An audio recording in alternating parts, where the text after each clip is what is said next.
Tanaman padi saya ini baru saja berusia 7 hari setelah pindah tanam, dan lihatlah hasilnya.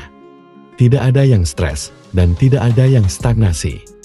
Penasaran bagaimana caranya agar tanaman padi langsung meliler? Yuk, simak terus video ini sampai habis untuk mengetahui rahasianya.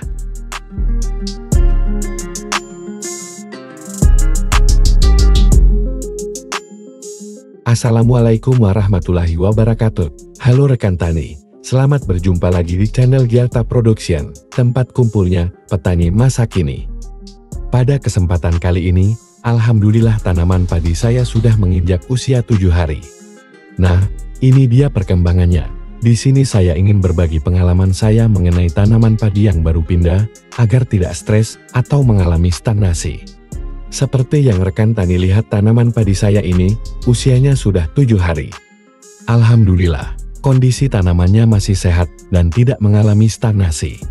Untuk resepnya apa saja? Nanti kita akan bahas satu persatu, mulai dari pengobatannya.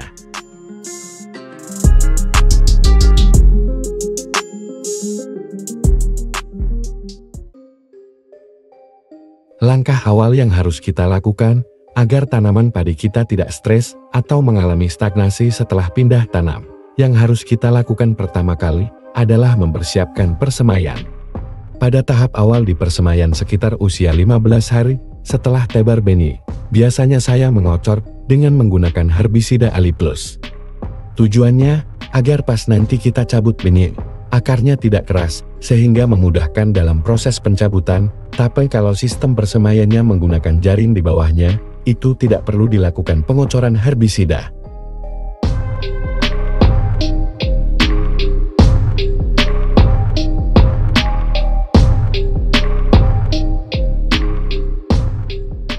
Untuk tahap selanjutnya di usia persemaian, menginjak 18 hari, kita lakukan proses pemupukan dengan menggunakan urek. Dosisnya sekitar 2-3 kilo per hektar. Tujuannya agar nanti setelah kita cabut benih dan ditanam, tanaman padinya langsung tumbuh atau tidak mengalami stagnasi. Di sini saya melakukan proses pemupukan pada persemaian sebanyak 2 kali, di usia 10 hari dan di usia 18 hari. Untuk dosisnya sendiri, di usia 10 hari saya menggunakan 5-7 kilo dan di usia 18 hari saya menggunakan 3 kilo untuk lahan persemaian 1 hektar.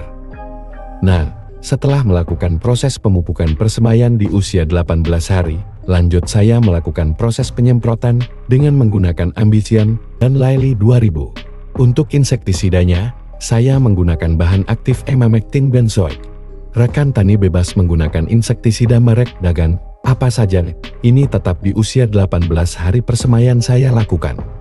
Selang 2 hari setelah kita melakukan proses pemupukan dan penyemprotan di persemaian, lanjut kita melakukan proses penanaman di usia persemaian menginjak 20 hari atau 22 hari.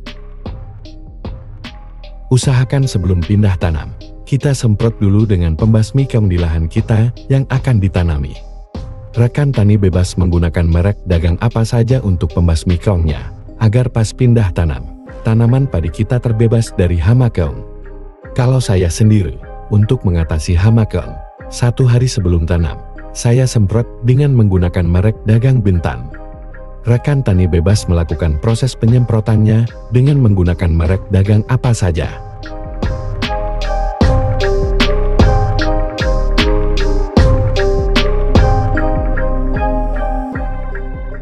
Sedikit tips dari saya, pada saat kita melakukan penanaman padi, usahakan lahannya jangan kering karena nantinya, kalau lahannya kering akan mengakibatkan stagnasi atau stres. Untuk ketinggian volume airnya dikira-kira saja, jangan terlalu banjir dan jangan terlalu dangkal, yang penting tanahnya tertutup dengan air. Setiap petani pasti punya trik dan caranya masing-masing, agar setelah pindah tanam, tanaman padi kita tidak mengalami stres atau stagnasi, atau kalau orang Jawa bilang itu, langsung ngiler setelah tanam.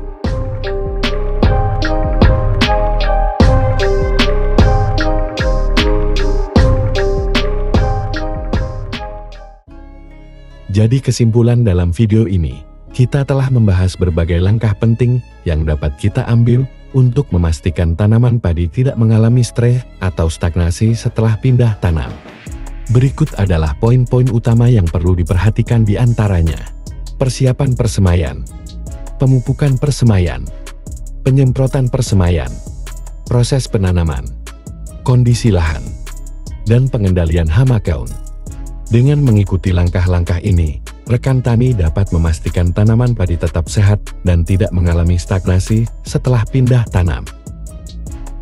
Setiap petani memiliki trik dan metode sendiri, namun prinsip dasarnya adalah menjaga kondisi tanaman dan lahan agar optimal. Semoga tips ini bermanfaat dan membantu rekan tani dalam meningkatkan hasil panen.